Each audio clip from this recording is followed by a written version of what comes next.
Alerta importante, este episódio tratará sobre temas relacionados à violência. Se você tem algum gatilho com relação a estes temas, a nossa recomendação é que você não assista. E se você está sendo vítima de algum tipo de violência doméstica ou conhece alguém que está sendo vítima, não deixe de denunciar.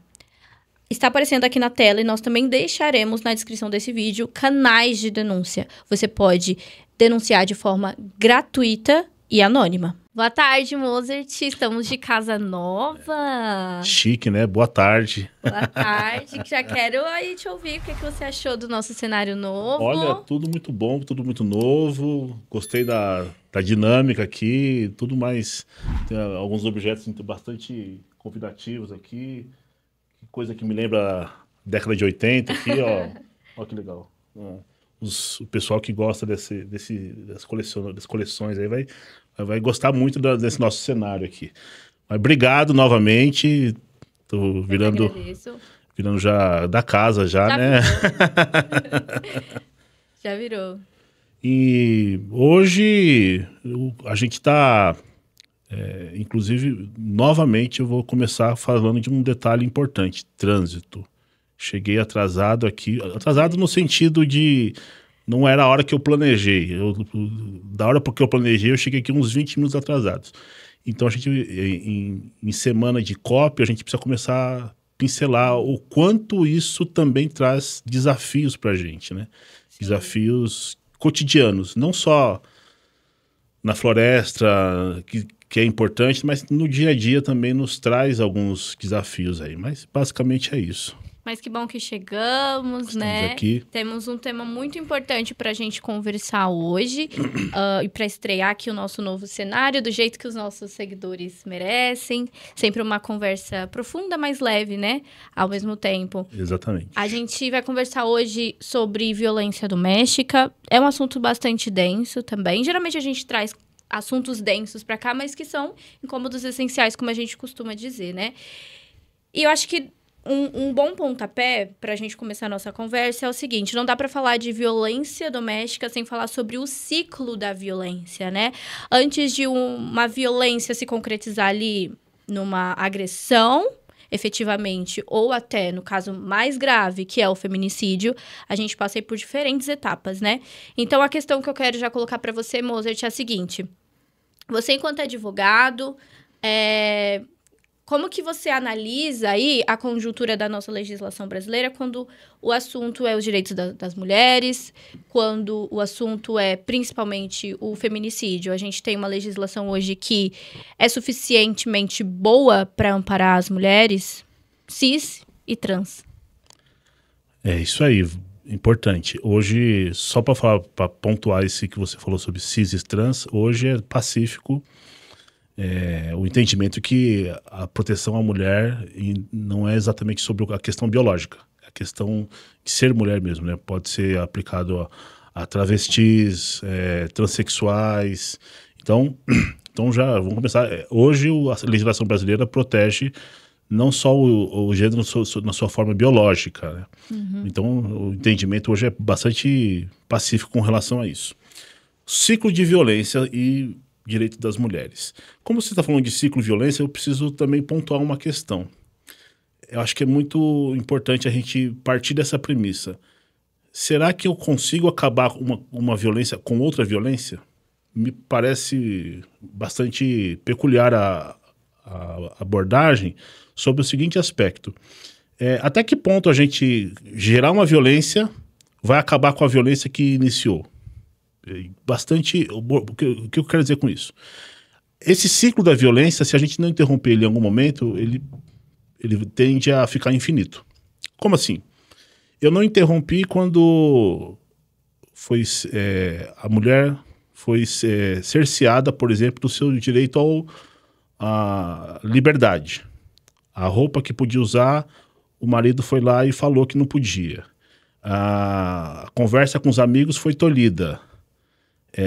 Ela deixou de fazer a faculdade porque imaginando um certo ciúme. Então isso foi tolindo, até chegar uma hora que explodiu e o direito penal resolve para dar um pontapé. Uma vez que isso ocorre, se ela começa a buscar os meios desde o início, a tendência é que a gente imagina que isso vai acabar. Mas nem sempre o faz. Então, o que eu quero dizer é o seguinte, será que a gente não está sendo muito estranhamente impreciso em querer que que o Estado pratique uma violência? Que essa violência pura e simples acabe com a violência? Não vai acabar nunca. Esse cidadão que foi tirado do lar, foi tirado de um convívio que ele achava natural, ele não vai acabar com a violência com um passe de mágica. É perigoso ele voltar lá e aumentar a violência. Então, essa segregação da liberdade em favor, para proteger a mulher, essa medida para afastamento do lar, qual é a garantia que essa mulher tem que essa violência não vai continuar? Garantia nenhuma. Então, a gente precisa, como aqui a proposta, inclusive, é fazer discussões densas, a primeira coisa que eu falaria é o seguinte, a gente precisa começar a tratar essa violência com um pouquinho mais de cuidado. De cuidado no sentido de essa pessoa que teve uma medida protetiva contra ele precisa passar por algum tipo de tratamento que importe ele entender que aquela violência não pode mais existir. E esse tratamento seria o que, basicamente, para a gente deixar o assunto bem exemplificado? Basicamente, ele precisa entender a igualdade de gênero. O ponto de partida é esse, igualdade de gênero. A pessoa precisa entender que por que ele respeita o colega de trabalho e não respeita a esposa? Por que ele respeita os colegas, mas não respeita a mulher que ele escolheu para viver, para ter seus filhos e tudo mais? Então, claramente tem uma desigualdade de gênero aí implantada na cabeça de um sistema que percorre desde sempre essa lógica. E essa lógica precisa acabar. Então a gente está falando de poder. Não está falando de pura e simplesmente de algo que escapou, ficou muito nervoso. Não é só isso. Claramente a gente está falando de uma relação de poder aí. Sim. E isso precisa ser trabalhado.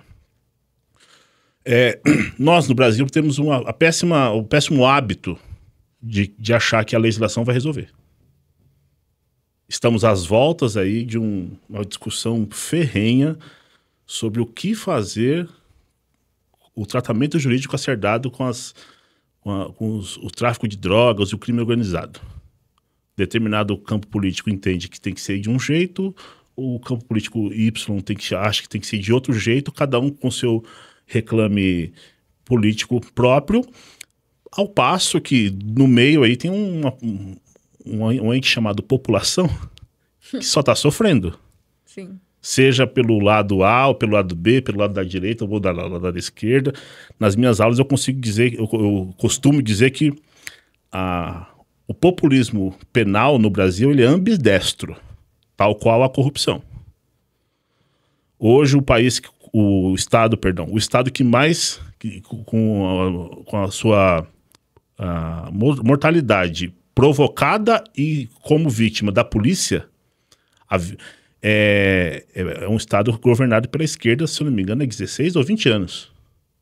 Ou dita esquerda, não sei. Esse termo se perdeu no meio do caminho aí. Então, assim, e a esquerda que se diz progressista, com ideias inovadoras, mas na hora de punir é a mesma coisa. A legislação que deu cabo ao grande aumento da nossa população carcerária foi assinada pelo presidente Lula, em 2006. Então, esse ciclo da violência, a gente precisa sempre tratar ele de forma bastante peculiar. Então, assim, primeiro, vamos desmistificar. Não é a lei que vai resolver, ponto. Nós precisamos de política pública, nós precisamos de um bom canal de comunicação, uma boa prevenção, canais de prevenção no sentido de polícia ostensiva. A pessoa ter a certeza de que qualquer mal feito que acontecer, ele vai ser responsabilizado de uma forma ou de outra. Porque o grande segredo hoje, parece, da punição é a certeza de que ela não vai acontecer. Sim. Que inclusive, a violência doméstica está tão enraizado na nossa sociedade que nós temos músicas que tratam dessa forma, nós temos ditados populares que todo mundo conhece. Ninguém sabe qual é a origem, mas todo mundo conhece. Em briga de marido e mulher, ninguém mete a colher. Isso não existe mais. Você liga para a polícia, você liga para quem tiver que ligar para isso acabar. Porque isso sim, de interesse da sociedade. Não pode ser interesse da sociedade que uma mulher sofra dentro de um lugar que deveria ser sua segurança. Simples assim. Então, a gente está falando de um sistema arcaico que a gente continua querendo reproduzir, e encontra muito desafio para romper isso.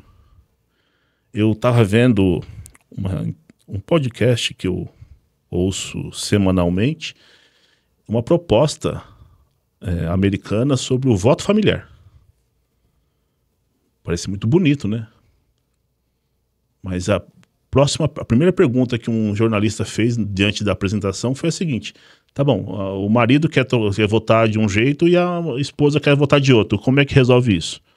Não, tem que seguir o líder. E quem é o líder?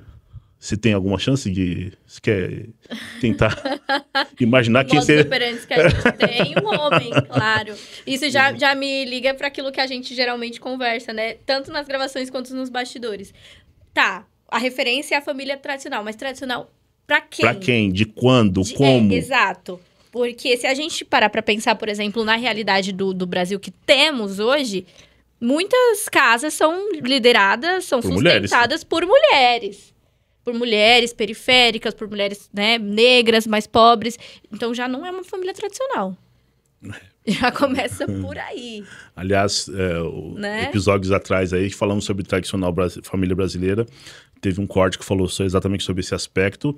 Teve diversos comentários lá na minha página do TikTok, dos mais controversos possível. E olha que eu só estava falando que a tradicionalíssima família brasileira seriam indígenas, né? Os tradicionais, povos tradicionais. Então, a proposta desse cidadão americano é que o voto tem que ser uma realidade familiar promovido pelo líder que deve, segundo ele, sob a ótica divina, palavras dele, do homem. Porque é ele que tem o domínio da família. E esse tipo de ideia, por mais...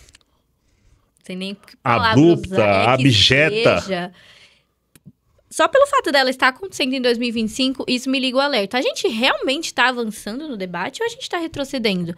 Porque só o fato de uma ideia como essa estar posta já é perigoso, não é, Mozart? Mas essas ideias sempre estiveram por aí. É que hoje elas têm voz... As pessoas têm perdido vergonha na cara? Têm perdido a vergonha de falar isso na internet. Uhum. Que antigamente já ficavam entre quatro paredes, numa reunião fechada. Hoje não, as pessoas se verbalizam sem qualquer tipo de vergonha. Essa é a grande verdade. Mas isso nunca saiu do nosso radar. Nunca saiu do nosso radar. De que existe um líder e a família e a sociedade gira em torno do homem. Isso nunca foi verdade. A grande questão é essa. Nunca foi verdade.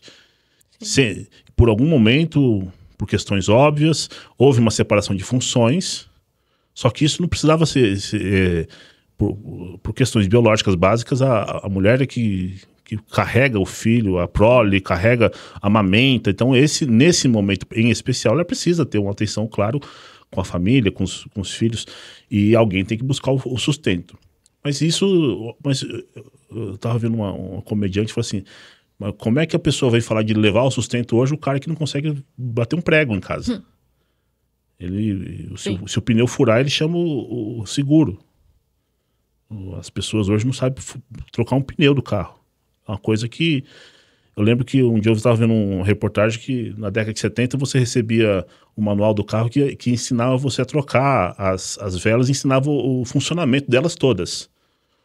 Hoje o manual do micro-ondas diz que você não pode secar o seu gato lá dentro. Claramente não. Claramente você teve um gap aí de informação. Nunca foi falta de informação, e sim como ela é usada. Acho que a grande verdade está aí. Então, assim, nesse sistema que a gente está opressor por natureza social, claro, não foi a natureza que criou essa disfunção, foi a sociedade. Não foi a relação macho e fêmea que gerou essa disfuncionalidade. Foi a sociedade que criou um sistema que hoje não consegue mais sair dele. Sim. Talvez por o grande medo que os homens têm de se contrapor a esse sistema, porque também eles não percebem, mas também são oprimidos nisso. Também são vítimas, né, desse sistema. Então, só percebe quando começa a aparecer as fragilidades. A virilidade não é como ele imaginava, a força já foi perdida, a memória já não é mais a mesma, a empregabilidade já não é das melhores. Aí ele começa a se ver num perigo. Dá um passo para trás. Né? Então, assim, nesse cenário todo, a gente lida com pequenas violências, que a gente chama do ciclo de violência. O que são essas pequenas violências? Às vezes vem em forma de agrado. Sim. Não, você não precisa trabalhar. Eu trabalho por nós, você precisa cuidar de casa, não sei o quê. Parece até romântico em algum momento. Parece bonito, mas está escondido ali o controle. Como assim? Não precisa. Para que você vai se preocupar em trabalhar? Ficar se estressando, pegando um transporte público.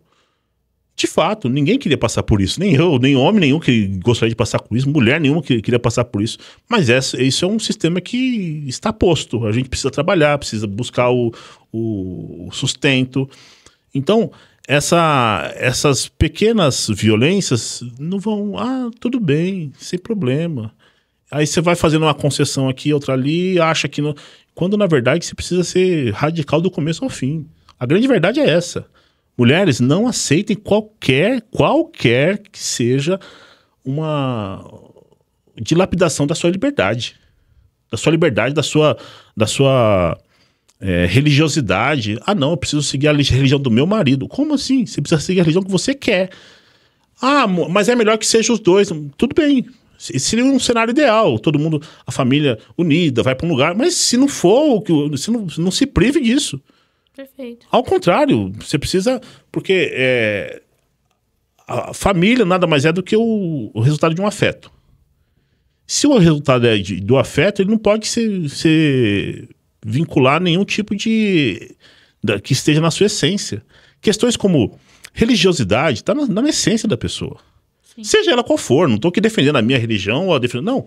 A sua religiosidade tem que ser algo que te agrade, que te conforte. Não, nossa, eu tenho que ir para aquela igreja para não brigar com meu marido. Não, parou. Repense tudo. Ele não gosta que eu tenha amigos. É o próximo passo. É o próximo passo. Não, você não vai assistir esse ou aquele programa porque tem esse ou aquele fulano. As informações dadas nesse tipo de podcast pode ser sei lá, acabar com a família tradicional, vai acabar com os valores da família, outro jargão próprio aí quando aparece sistemas, né? Então, essas pequenas violências começam exatamente aí com uma roupagem de agrado, uma roupagem de tô cuidando de você, você não precisa fazer isso. Quando, na verdade, eu atuei num caso, Keren, que a questão é o seguinte: não, você fica à vontade para trabalhar. Nunca que eu queira que você não trabalhe. 5 horas você esteja em casa, tal hora tem que estar o almoço pronto, a janta pronta, no dia tal e tal e tal, nós vamos para a igreja, não pode faltar, porque senão Deus vai senão Deus vai nos privar de determinadas bênçãos da família. Era esse o discurso. Não posso fazer tal coisa. Ou seja, pensa no seu emprego hoje. Você consegue estar 5 horas em casa? Eu adoraria. Adoraria. Não, assim, eu tenho vontade de fazer o home office, não sempre, mas Mas é um caso muito isolado, né? Não, mas quem faz o seu horário, realidade- jornalista não se faz, não é o relógio que faz o horário dele, são os fatos. Exatamente. O fato tá acontecendo, não, Exatamente. 5 horas tem que ir embora, já era. Não é assim. É. Então, assim, hoje em dia, quem consegue ter esse enorme privilégio de 5 horas, primeiro, indica claramente que a pessoa mora do lado do emprego.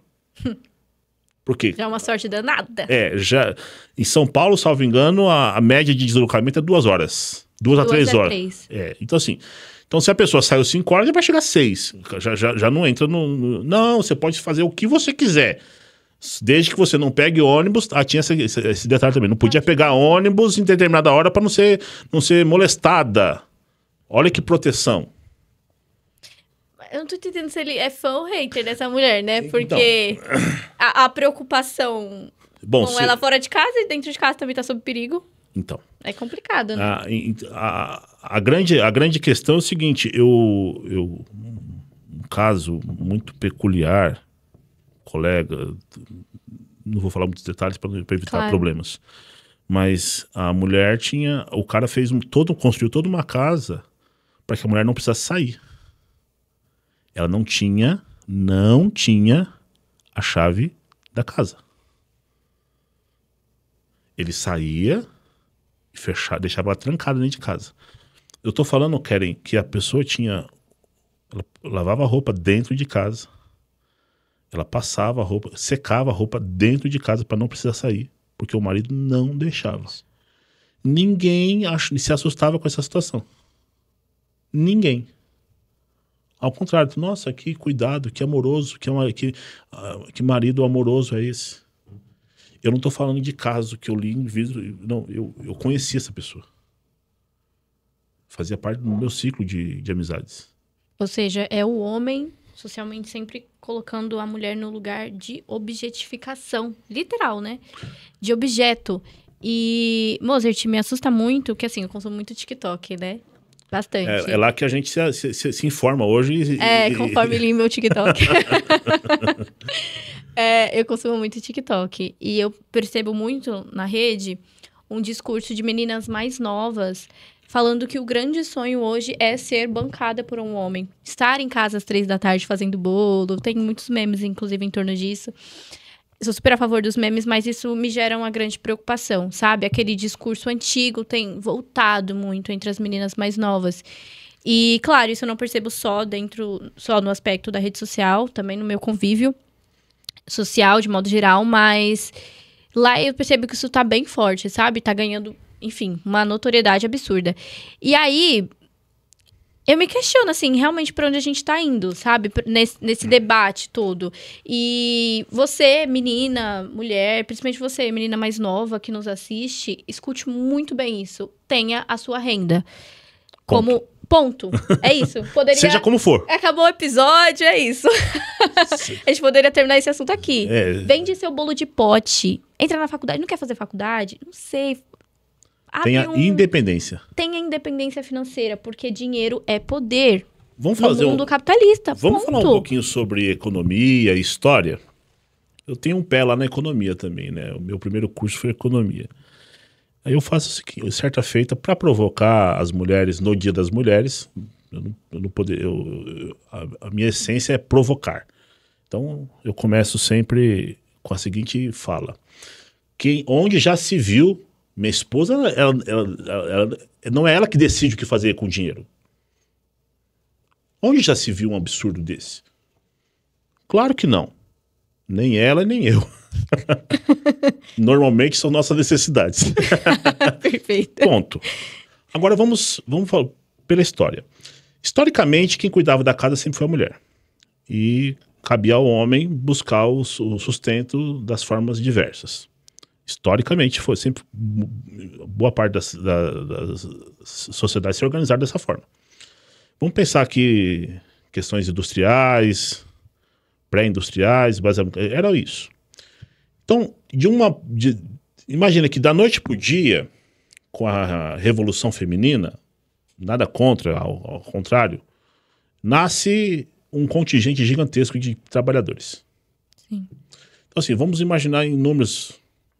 Imagina que os empresários tinham a seu dispor, sei lá, 50 mil pessoas para trabalhar. Da noite para o dia, passou-se a existir 80 mil pessoas disponíveis para trabalhar. Porque as mulheres começaram a ter a sua independência, começaram a trabalhar. Sim. Quando você tem uma expansão desse plantel de mão de obras, o que acontece com o salário?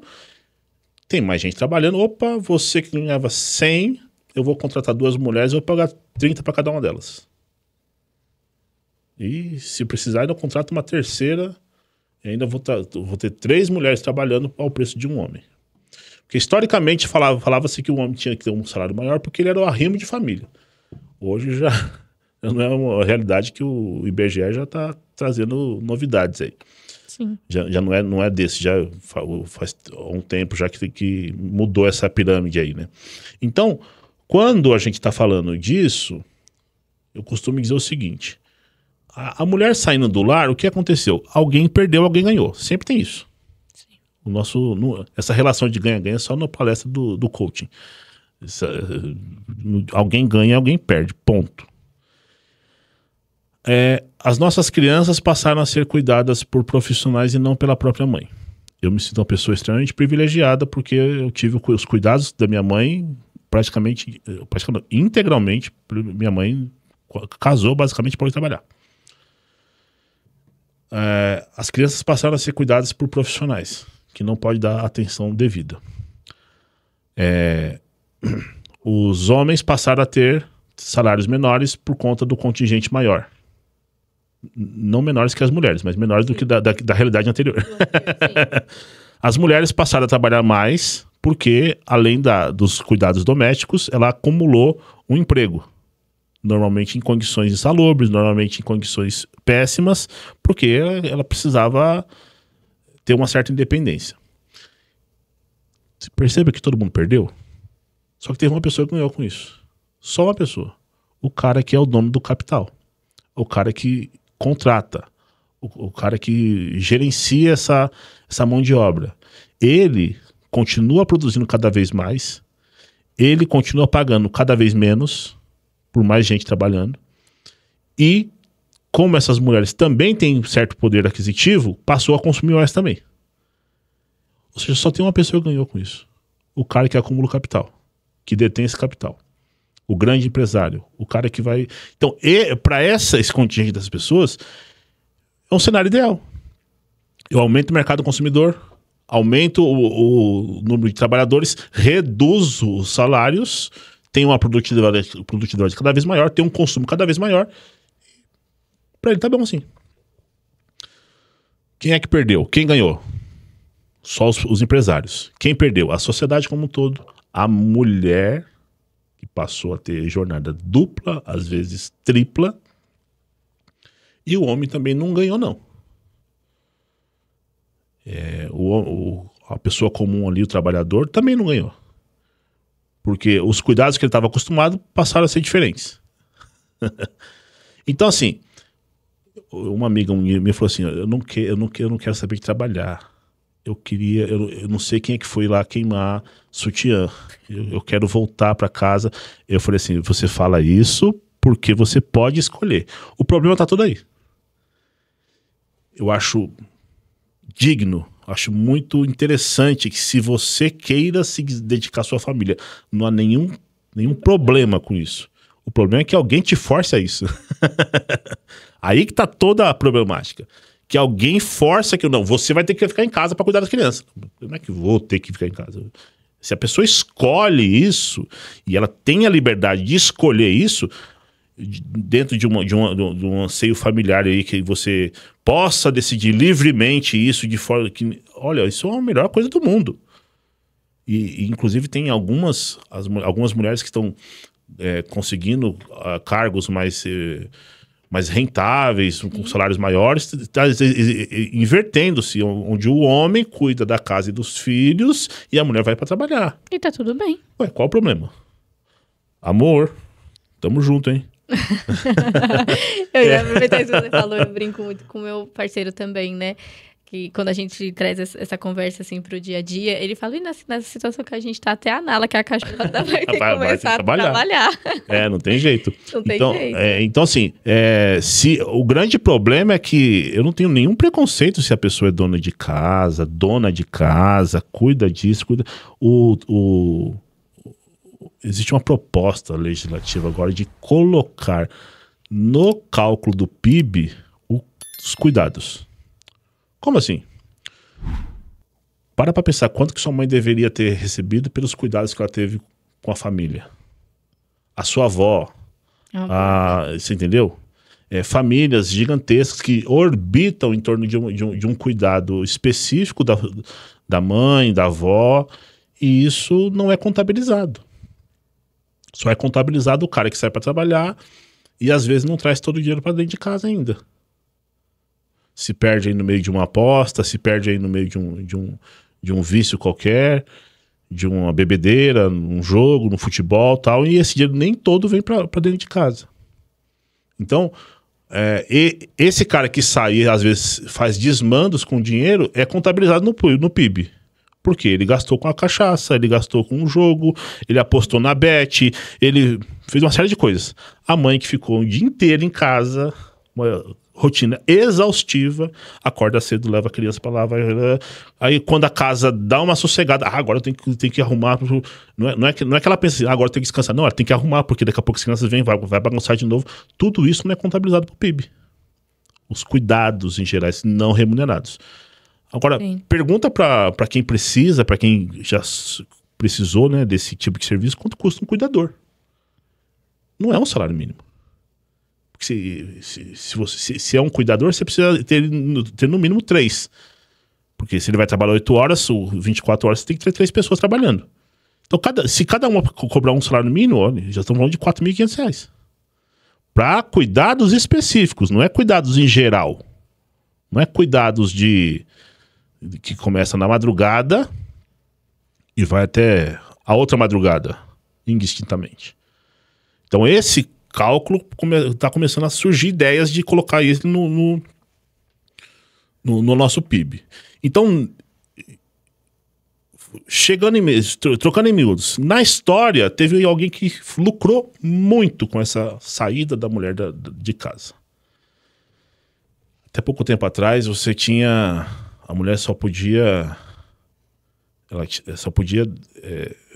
assinar alguns contratos sob a tutela do marido.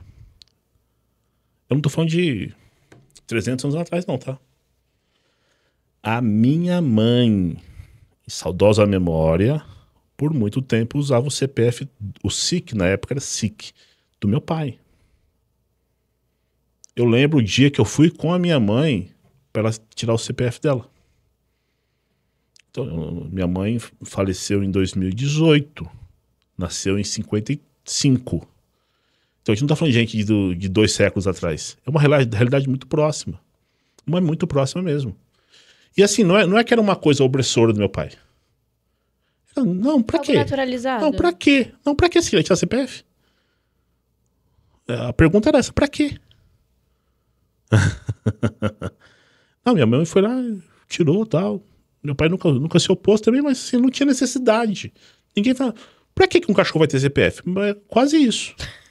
Não, é verdade, porque assim, a gente hoje pensa sobre essa ótica social importantíssima, mas até pouco tempo atrás é o que você falou, era objetificação. Qual é a função da mulher dentro da sociedade? Procriar e cuidar.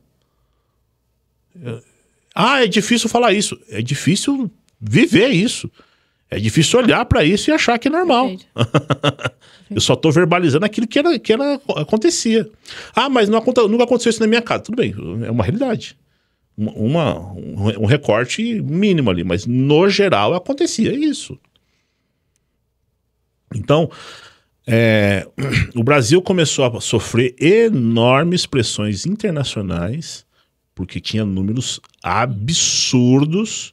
Aí depois de uma sanção gigantesca que o Brasil tomou no âmbito internacional. Como assim? O Brasil pode ser sancionado no âmbito internacional? Sim, foi sancionado e teve que dar devidas explicações sobre como lidar com esse problema. Não vai demorar muito também, deixa eu só fazer um parênteses aqui, não vai demorar muito também para que o Brasil comece a explicar mortalidade da população LGBTQI. Também as questões envolvendo as operações, hoje no Rio de Janeiro, mas isso é uma realidade do Brasil. Como que o Brasil lida com o crime organizado, por exemplo. Me parece que entrar na favela atirando não seja a melhor das saídas, porque há 30 anos fazemos isso e só crescendo, só crescendo. Ah, você está defendendo bandido? Não, só estou defendendo que o Estado tem um pouquinho de limite. Um pouquinho, não precisa ser. E haja com mais estratégia e inteligência, porque se o crime ele é organizado, o combate ao crime eu entendo deveria ser, né? Ser organizado. É uma questão lógica, né? Eu queria abrir um parênteses também no que você trouxe, antes que a gente perca isso de vista na nossa conversa. Essa abertura, né, das mulheres para o mercado realmente foi um divisor de águas. Mas a gente também precisa voltar àquela pergunta de quais mulheres nós estamos falando. Porque antes da mulher considerada universal, adentrar o mercado de trabalho, as mulheres negras sempre estiveram trabalhando. E até Nem hoje, sempre remunerado, mas sempre trabalhando. Exatamente. E até hoje, inclusive, o Brasil tem números muito preocupantes de trabalhos análogos à escravidão. E você até pode pontuar melhor do que eu, mas hoje o cálculo que é feito, por exemplo, perdi a palavra agora, mas de indenização a pessoas que foram vítimas de trabalho análogo à escravidão são múltiplos de salários mínimos. Assim, é um cenário muito mais amplo que a gente tem para discussão. De quais mulheres nós estamos falando? Hoje as mulheres trans continuam, em sua grande maioria, ainda na prostituição, porque não têm acesso mínimo ao mercado de trabalho. De quais mulheres nós estamos falando, Mozart? Esse é um recorte que precisa ser feito. E especificar o trabalho, qual trabalho, de que forma está sendo feito. Certa feita, a gente, conversando, um professor da PUC, né? Eu era aluno ouvinte do mestrado.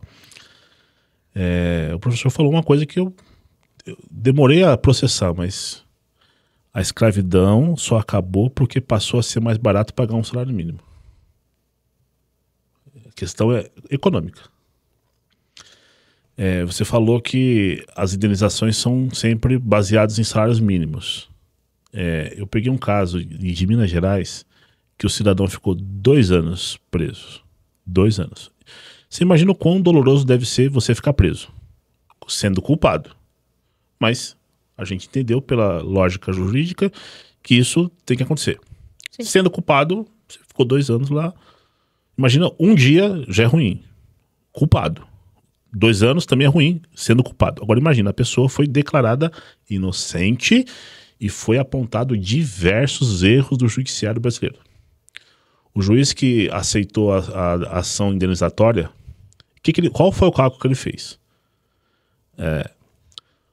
Ele pegou um valor que dava menos que 1/4 do salário mínimo.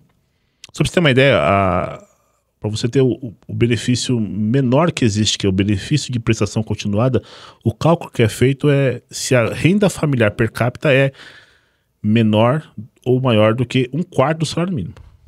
Pega o salário mínimo, divide por 4 e vai achar um valor.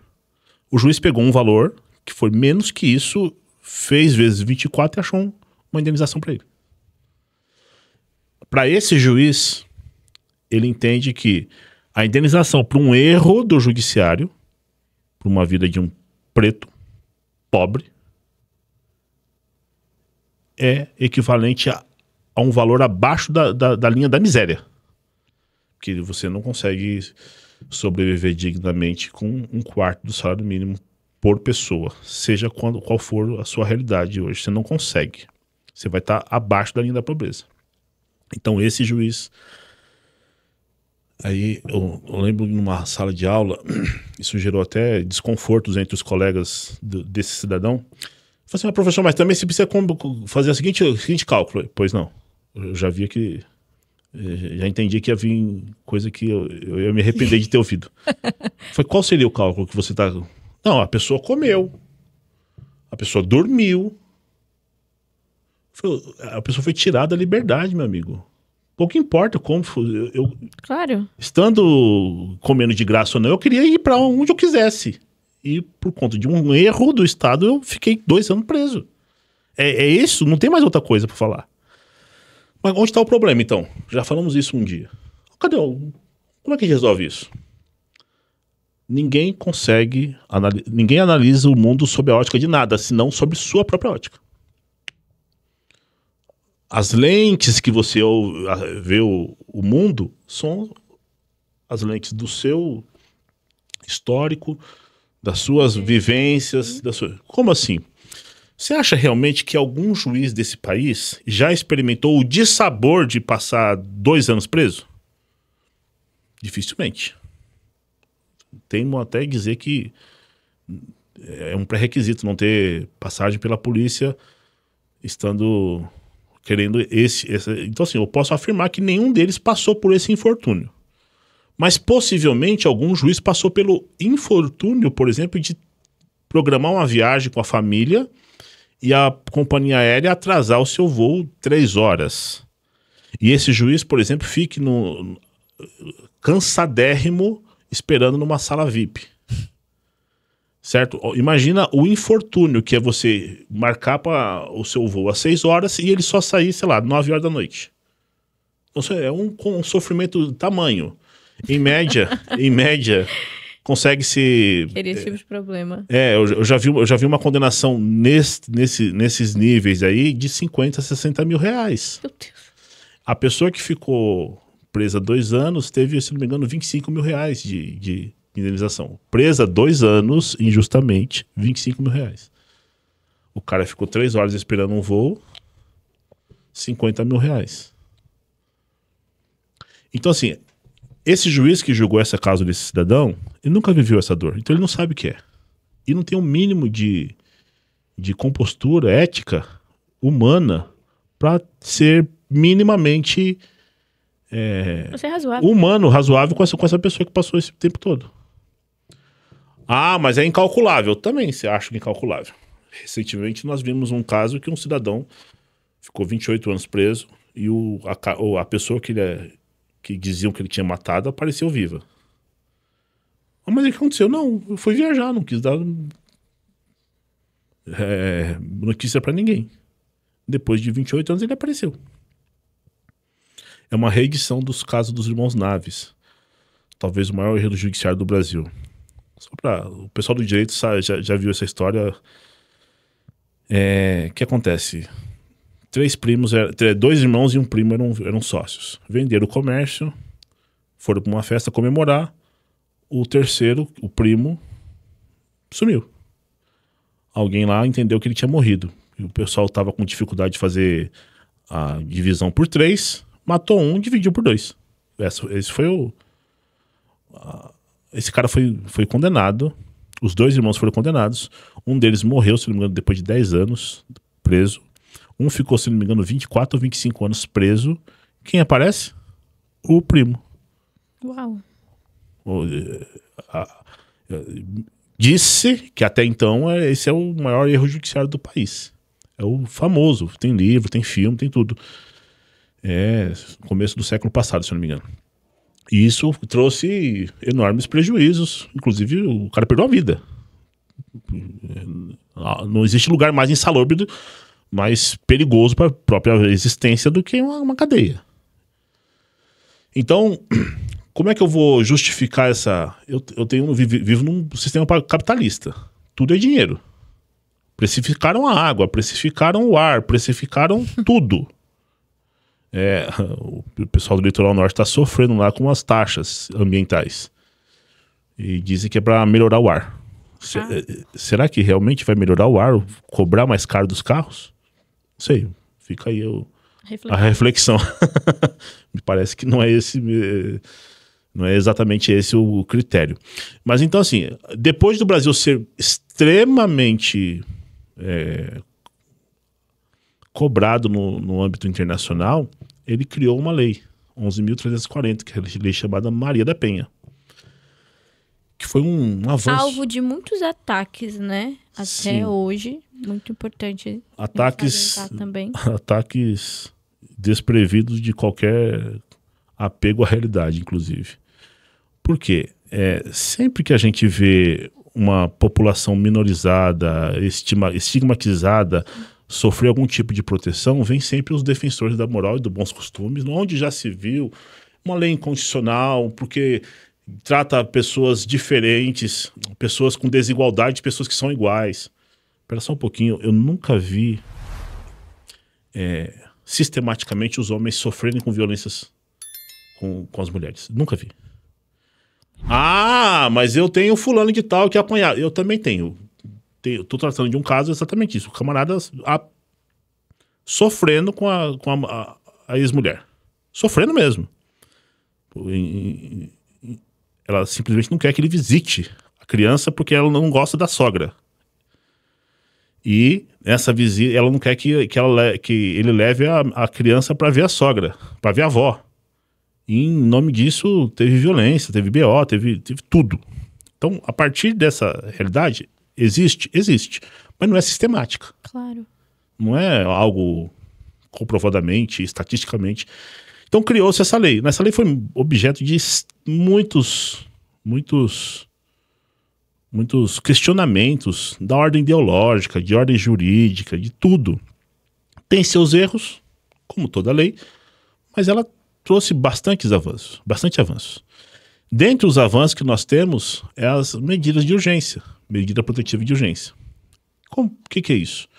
A pessoa tem o deferido em questão de dias, às vezes, devia ser até mais rápido isso, mas em questão de dias, uma medida de afastamento. E a pessoa não pode chegar perto daquela mulher, sei lá, 200 metros, 300 metros, 400 metros, 500 metros. Isso tem, inclusive, alguns famosos que foram vítimas desse tipo de procedimento. Só que tinha uma grande disparidade. O grande crime que as mulheres são acometidas hoje, são vítimas, é o crime de lesão corporal leve. O que é lesão corporal leve? Um tapa, um roxo no olho. Sabe aquela história? Não, passei ali e bati na quina da... Caí da escada. Caí da escada. Nossa, tal. cair da escada é clássico. Clássico. Inclusive o Roberto Jefferson um dia foi lá na época do mensalão. Acho que você não era nem nascido. No mensalão, ele chegou pra depor, tava com um olho roxo aqui, assim, ó. Eu fui pegar um disco e caiu a caixa. E o Roberto Jefferson não é uma pessoa... É uma pessoa bastante polêmica, não é de hoje. Então, ficou muito mal explicado. Então, assim, a pessoa apareceu com o olho roxo, com a mão manchada, tal. Isso trouxe enormes desafios. Por quê? Esse crime prevê que você, vítima, vai lá e represente essa pessoa. Como assim? Você tem que ir lá, além de fazer o BO, você tem que ir lá e falar assim, eu quero que essa pessoa seja processada. Porque, às vezes, é uma coisa que... não quero isso. Agora, no âmbito da família, como é que você vai prever isso? E existia muito aquele cenário que é retirar a queixa. Eu ia te perguntar sobre isso mesmo. Então, o que acontecia? Por que a pessoa ia retirar a queixa? Apanhou do marido, foi lá, denunciou, chegou em casa... Nossa, não. Por que você acha que a pessoa vai retirar a queixa? Basicamente, o nome técnico não é queixa, vamos deixar isso bem claro, mas popularmente ficou conhecido assim. Então, assim, ela entendeu-se que ela era forçada a fazer isso pelo marido. E estava claro que era isso. Recentemente, acho que foi esse ano, o marido estava forçando a esposa a falar determinadas coisas numa audiência em que ele era o réu. E ela estava sendo ouvida. Até que a juíza percebeu o que estava acontecendo e cancelou tudo. Olha só. E mandou a polícia ir atrás dela. Olha só. Então, assim, agora imagina isso lá em 20 anos atrás, mais ou menos, 2006, quase 20 anos atrás. Aí, qual foi a proposta legislativa? Que a mulher poderia abrir mão desse procedimento, só que para fazer isso, ela tem que fazer na frente do juiz. Então ela tinha que mostrar que ela estava fazendo aquilo de livre e espontânea vontade e que aquilo não representava nenhum tipo de risco que ela foi, nenhum tipo de ameaça que ela foi vítima. Claro que isso maquiava a situação até que o STF entendeu que existia uma questão aí que estava posta aí. Que aí o STF passou a entender que todo e qualquer crime que envolva violência doméstica vai ser crime de ação penal pública incondicionada. O que é pública incondicionada? Você transforma aquilo que não está no poder da mulher. Sim. Não está no poder da mulher. De ninguém. A investigação, ela continua, né? Ela começa e continua a despeito da vontade da mulher. Perfeito. Porque ela não querer a violência pode ser também uma violência. Mas, em caso de... Perdão, não querer a investigação pode ser mais uma violência. Claro. Mas aí eu fico com a dúvida, né? Se for comprovado que realmente a violência, o crime aconteceu, enfim, no caso de feminicídio, por exemplo, feminicídio já seria uma questão mais grave, né? Mas vamos falar assim, Sim. por exemplo, a agressão. Quais são os desfechos, considerando que a mulher retirou a queixa? Não sei se minha pergunta ficou clara, mas qual vai ser o desfecho uma vez que ela retirou e a investigação continuou? Então, não existe mais. Não tem. Não existe mais. Não tem desfecho? Não tem. Assim, ó. Mas eu não quero que ele seja... O problema é seu. Chegou ao conhecimento do poder público, o poder público vai agir. Isso é bom ou ruim? Lembre-se que a gente está aqui, não está para medir a eficiência da lei, a gente está aqui contando quem foi preso ou quem não foi preso, a gente está querendo saber se a mulher foi protegida ou não. Você acha realmente que isso é efetivo? Você que costuma fazer pautas na periferia, qual é a percepção? Você já teve algum tipo de pauta parecida com essa? Qual é a percepção que você teve? Olha... Eu, olhando os dados, claro, eu tenho clara impressão que não é efetivo. Não é?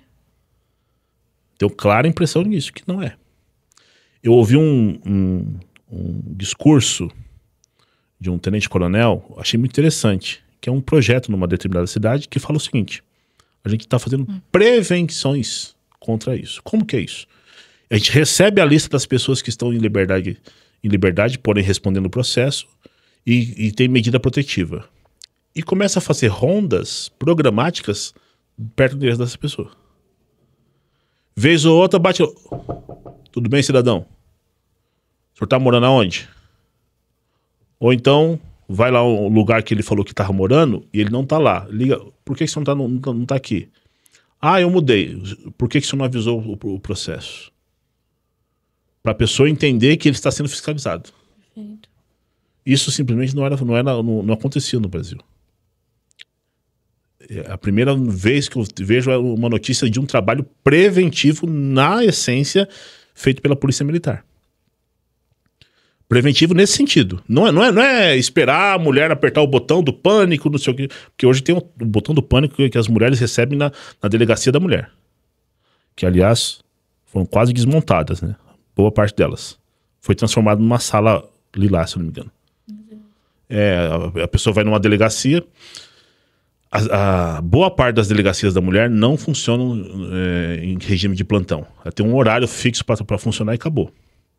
Fora desse horário, não acontece violência. E se acontecer, como é que faz? Ele vai numa delegacia comum e vai ter um ambiente que ela vai... Despreparada. Demais. E ela vai ter uma sala, que ela vai ser... Então, toda a infraestrutura de atenção para a mulher foi transformada numa sala. A sala lilás. Tem um computador, uma webcam. Isso você diz contexto São Paulo? Contexto São Paulo. Brasil. São Paulo. São Paulo, é importante falar isso, que o desmonte dessa política pública se dá no maior estado e o mais rico, monetariamente falando, desse país. Muitas coisas acontecem daqui e se irradiam para o país. Muitas coisas acontecem aqui e são tidas como exemplo. Então, a gente está falando de um... Às vezes exemplo do que não fazer, né? Temos vários. Então, assim, esse é um deles. O João é uma herança macabra se eu não me engano, do João Dória. Que ele, visando economicidade, inclusive eu vi ele dando um discurso qualquer, e falou assim que ele transformou o Estado de São Paulo e a Prefeitura de São Paulo numa gerência. Gerência, eu tenho até medo do tipo, o que pode vir disso, né? Falou que transformou de forma foi uma gestão administrativa e empresarial dentro da política. Por que não conseguiu se perpetuar? Bom, alguma coisa aconteceu aí, não é o caso aqui. Mas todo um ambiente de política pública voltado para esse atendimento específico transformou-se numa sala. Numa sala. Recentemente eu tive que acompanhar uma cliente e eu vi... E assim, você acha realmente, Karen, a mulher acabou de ser ameaçada, acabou de ser, às vezes, estuprada, acabou de ser violentada das mais diversas formas, foi reduzida a sua dignidade a quase zero. Essa pessoa vai ter cabeça de pegar um celular e escrever tudo o que aconteceu? Vivenciar tudo novamente. A gente chama isso de revitimização ou vitimização terciária, né? Vai depender do âmbito aí que você está falando. Então, assim, e hoje tem inclusive um tema sobre isso que a gente chama de violência institucionalizada e institucional, ou seja, você além de ser vítima do crime, você é vítima das agências estatais que deveriam coibir isso.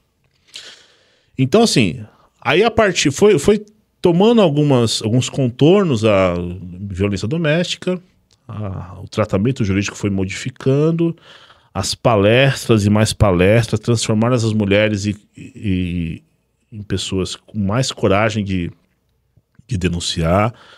É normal que aconteça hoje uma denúncia, não é uma coisa fora da realidade, não, você consegue. E agora, acho que o nosso próximo paradigma é você começar a tratar os homens. As mulheres já estão empoderadas, já sabem todos os caminhos possíveis, conhecem aonde buscar apoio, aonde buscar proteção, sabem onde está tudo isso. Agora a gente precisa tratar os homens. A cidade que eu escolhi ou as condições me escolheram para morar, embora eu goste muito da minha cidade de Diadema, tem uma questão peculiar, que é os homens que se envolvem nesse tipo de questão, eles são uma das medidas protetivas, além de afastamento, ele tem que comparecer periodicamente para fazer um curso que é tratado questões múltiplas, entre as quais uma que eu achei interessante, que é a igualdade de gênero. Lembra que a gente começou falando sobre o ciclo da violência? Sim. Se eu só prendo esse cara, se eu só falo pra ele, você não vai poder chegar perto do seu filho, da sua ex-mulher, essa violência fica sem sentido. Mas assim, Mozart, existe uma outra preocupação quando o nosso tempo tá acabando, né? Mas eu acho que é importante a gente trazer isso também. Existe uma preocupação quando a gente fala que isso são violências culturais, né? Por quê? O meu receio é que muitas mulheres nos escutem aqui e entendam que esse cara, ele vai mudar. E que ela precisa continuar sob o teto deste homem, né? Continue sendo vítima deste homem, acreditando que ele vai mudar porque é cultural. Quando a gente fala que é cultural, a gente não tá querendo dizer pra você não denunciar, né? Ao contrário. Muito pelo contrário. É uma denúncia que é cultural. Exatamente. Eu sou um pouco, até, confesso, incrédula pra mudança desse tipo de homem. Mas, né, enquanto a vida há esperança. Se esse cara mudar, não pense que você precisa esperar por ele mudar. Saia do ciclo de violência e que se ele melhorar, ele melhore pra ele, pro futuro, pra outros contextos. Ou que esse relacionamento possa ser reavaliado num outro momento, uma outra pessoa. Porque, com outra pessoa. Não, assim, eu falo assim, porque hoje, um dia eu falei pra dois amigos, esse relacionamento não faz sentido pra vocês nesse momento hoje. O fulano e a fulana, amanhã, com mais vivência, com mais experiência, com outras, pode ser que isso faça sentido. Mas talvez não. Talvez não também. Agora, quando há violência, primeiro saia. Lide com o que você tem de concreto hoje. O que você tem de concreto hoje você está sendo violentada. Ponto. A violência, ela é progressiva. Então, tudo começa com aqueles afagos. Sim. E termina, às vezes, numa surra. num feminicídio. E que recentemente foi modificado a legislação, que é a pena mais alta que nós temos no ordenamento jurídico hoje, pena mínima de 20 anos e até 40. Mas pensa bem, você acha realmente que isso vai trazer a pessoa de volta? Não vai. A gente não quer que chegue a esse momento. Exatamente. A gente não quer que isso... Então, assim, fuja pela sua vida. Busque amparo na família, se for o caso, nos amigos, se for o caso, e esses amigos e essa família vai te levar até o apoio institucional que vai tratar juridicamente como tem que ser tratado. E, aliás, sobre a família, esse caso que eu estava falando, tal, quando voltou para o seio familiar, a família assim, não, também você não ajuda, né? Eu falei, peraí, como é que eu não ajudo? Eu apanhei.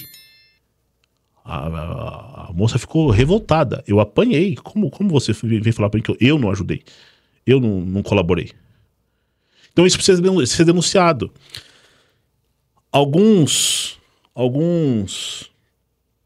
violências, alguns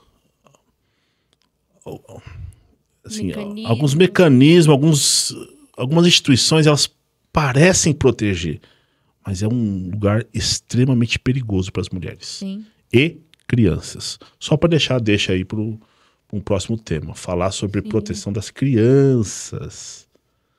Educação sexual é importante, educação para lidar com violência, às vezes eu já vi casos de criança falar para a professora que a mãe está apanhando em casa. E a professora chamar conselho tutelar, porque se a mãe está em perigo, a criança também está. É uma responsabilidade coletiva, né? Sim. E para a gente finalizar o nosso assunto, Mozart, bem rapidamente, eu queria que você comentasse como que você tem, junto com a sua companheira, enfim, incluído o assunto com sua filha, né? Hoje você é pai também, se você sente à vontade para comentar um pouco sobre como vocês têm conversado com ela, sobre o que o que significa ser uma mulher em sociedade. Eu acho que é importante também. Deixa eu contar algo muito peculiar. Recentemente, minha esposa me ligou falando que minha filha queria cortar o cabelo e perguntou qual era a minha opinião. A minha opinião é que quando eu quero cortar o cabelo, eu corto. Aí eu falei assim, filha, que vai decidir sobre o seu corpo. Só que coisas da tenra idade, né? Ela cortou e se arrependeu no mesmo dia. Aí eu falei assim, bom, você aprendeu duas coisas hoje. Sim. Você tem a liberdade de fazer o que você bem quer com o seu corpo, ok. Só que dessa liberdade recai algumas consequências, que você olhou pro espelho e não gostou. Então agora você vai ter que esperar o cabelo voltar a crescer para você voltar a decidir novamente sobre ele. Mas enquanto isso, você vai ter que esperar. Acho que isso é o mais interessante, né? Que a criança ela cresça com autonomia. Exatamente. Eu falei assim, eu não tenho que opinar nada. Eu tenho que, talvez, só nesse momento, pagar a conta. Junto com a minha esposa e tal. Mas basicamente... Então assim, a gente começa a tratar a violência sob o aspecto da liberdade. A liberdade do que ela tem para fazer com a sua própria vida. Essa autonomia, para mim, é importante, porque em pouco tempo ela vai ter que lidar com algumas violências. Ela já lida, vez ou outra, com alguns casos, e a gente trata de certa forma com bastante clareza. Eu espero. Porque, Keren, a sua mãe, quando você nasceu, e a minha mãe, quando eu nasci, não recebeu 10 dias antes um manual. Sua mãe foi aprendendo conforme você chorava. Foi na raça. Na raça, vai. E assim, não é que o jeito que ela criou a Keren serve para criar outra. Não, só serve para você. A minha filha só serve para mim. E isso é o gostoso da vida. E eu tô curtindo muito esse momento. Que bom. Que bom. Bom, gente, muito obrigada. Quero agradecer você também, Mozart, né, pelo assunto, pelo momento. Obrigada a você que nos assiste também. Quero só reforçar mais uma coisa. A gente vai deixar na descrição desse vídeo canais de denúncia. Isso. Tá bom? Que é muito importante a gente deixar essa informação acessível para vocês. Tá bom? Você pode... E se você souber de alguém que está sofrendo violência doméstica, se não for o seu caso, mas se você souber de alguém, denuncie. Você pode denunciar de forma anônima, não é mesmo? Isso. Mas não deixe de denunciar. Ok. Obrigada, muito gente. obrigado. Até a próxima.